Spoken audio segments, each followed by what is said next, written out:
क्या आपने कभी ध्यान से सोचा है कि पार्लर में जो आईब्रो बनवाते समय आप आंखें बंद करके रिलैक्स महसूस करती हैं, वो पल असल में आपके दिमाग के लिए खतरे की घंटी बजा रहा होता है। क्या आप जानती हैं कि सुंदर दिखने की ये आदत धीरे धीरे आपकी आंखों की रोशनी और आपकी याददाश्त को निगल रही है। कुछ बातें हम हंसी मजाक में टाल देते हैं, लेकिन जब वही बातें जीवन बदलने का कारण बन जाएं, तब पछताने का समय भी नहीं मिलता। पिछले कुछ सालों में मेडिकल रिसर्च और केस स्टडीज ने कुछ ऐसी सच्चाइयां उजागर की हैं जो रोंगटे खड़े कर देती हैं। हर हफ्ते या महीने पार्लर जाकर आईब्रो बनवाना, थ्रेडिंग करवाना या फेशियल करवाना ये सुनने में आम आदत लगती है, लेकिन इसका असर आपके शरीर के सबसे नाजुक हिस्सों पर पड़ता है, खास तौर से आंखों के आसपास की नसें जो सीधे दिमाग से जुड़ी होती हैं। जब बार बार इन पर दबाव डाला जाता है, उन्हें थ्रेड से खींचा जाता है या मसाज किया जाता है, तो ये नसें कमजोर होने लगती हैं। अंदरूनी स्तर पर तनाव बढ़ता है और धीरे धीरे याददाश्त कमजोर होती है, सिर दर्द शुरू होता है और आंखों की रोशनी पर असर पड़ता है। बहुत सी लड़कियों ने आंखों की तेजी में गिरावट महसूस की है और कुछ ऐसी भी हैं जिन्हें अब तक ये एहसास नहीं है कि उनके चिड़चिड़े स्वभाव, थकावट और माइग्रेन की वजह असल में उनकी यही पार्लर वाली आदतें हैं। एक रिसर्च में बताया गया कि 64% महिलाएं जो लगातार फेशियल और थ्रेडिंग करवाती थीं, उन्हें आंखों में जलन, नजर धुंधली होना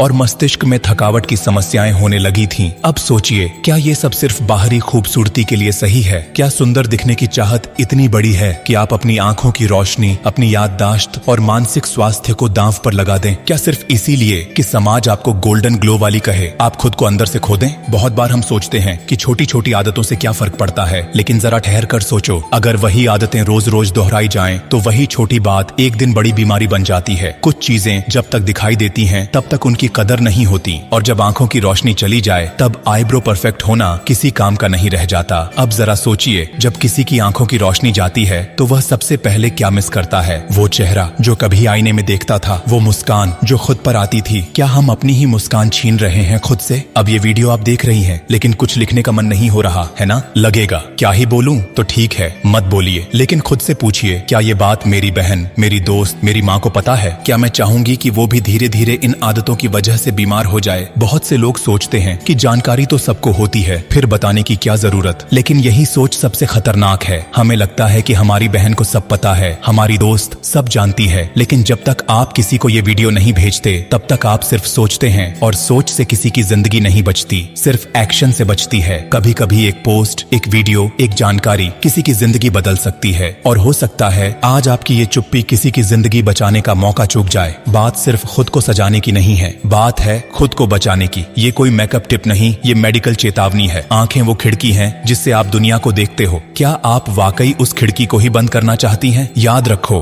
बात फैलाने से हकीकत बदलती है। आप चुप रहोगे तो कुछ नहीं होगा, लेकिन अगर आप किसी को ये वीडियो दिखा दोगे, तो शायद किसी की आंखों की रोशनी बच जाए। ब्लू डायमंड की बात सीधी दिल से निकलती है और दिल तक पहुंचती है। ये नाम सिर्फ एक पहचान नहीं, ये एक वादा है आपकी देखभाल करने का, आपको वो बताने का जो शायद और कोई ना बताए। तो अब अगर दिल कहे तो 2 लाइनें छोड़ देना नीचे। किसी ने पढ़ लिया तो शायद उसकी सोच बदल जाए, और जिसको आप प्यार करते हो उसको ये भेज देना, बिना बोले ही समझ जाएगा वो।